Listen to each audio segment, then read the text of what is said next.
Chief reporter Malik बादशाह की report के मुताबिक लाहौर महकमा वासा की Nishtar town sub division Liaquatabad में डायरेक्टर निश्तर टाउन सुहेल संधू एक्सियन अली हैदर की जेर सरपरस्ती करप्शन मुहिम जारी। 7 से जायद वासा मुलाजमीन दफ्तरों में आते ही नहीं। राना अकील सलीम मुदस्सिर कयूम वासा मुलाजमीन ड्यूटी पर ही नहीं करते, जबकि एक वासा मुलाजिम इमरान चिश्ती गुज़िश्ता 5 साल से CBA के सदर चौधरी फारूक के घर पर ड्यूटी दे रहा है। SDO शबीर वासा के मुताबिक राना अकील इसका दोस्त है और इनके मोहब्बत में जिससे चाहूँगा वो ड्यूटी करेगा। जिस पर डायरेक्टर निश्तर टाउन से इनका मौक़िफ़ लेने के लिए रब्ता किया गया तो इन्होंने फ़ोन अटेंड नहीं किया, जो इनकी SD वासा से मिली भगत का वाज़ेह सबूत है। शहरियों ने वज़ीर आला पंजाब मोहसिन नकवी और MD वासा से अपील करते हुए कहा है कि इन करप्ट एहलकारों और अफसरान के खिलाफ फौरी कार्रवाई की जाए।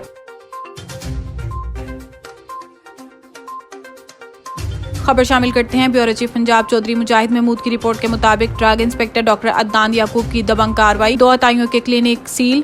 जारी अद्वियात और नशे की कारोबार करने वालों से कोई रियायत नहीं बरती जाएगी। आशूब चशम की वजह से आंखों के ड्रॉप्स और अद्वियात की वाफिर मिकदार में फराहमी पे जोर दिया और बगैर वारंटी अद्वियात रखने वाले मेडिकल स्टोर से सख्ती से निपटा जाएगा और नारकोटिक्स ड्रग्स का रिकॉर्ड मेंटेन करने की हदायत जारी की। हवेली लखा में 12 से जायद मेडिकल स्टोर्स की इंस्पेक्शन और मेडिकल स्टोर्स की दर्जा हरारत बैलेंस करने, सफाई और एक्सपायरी के हवाले से खसूसी हदायत दी और अद्वियात के सैंपल लिए।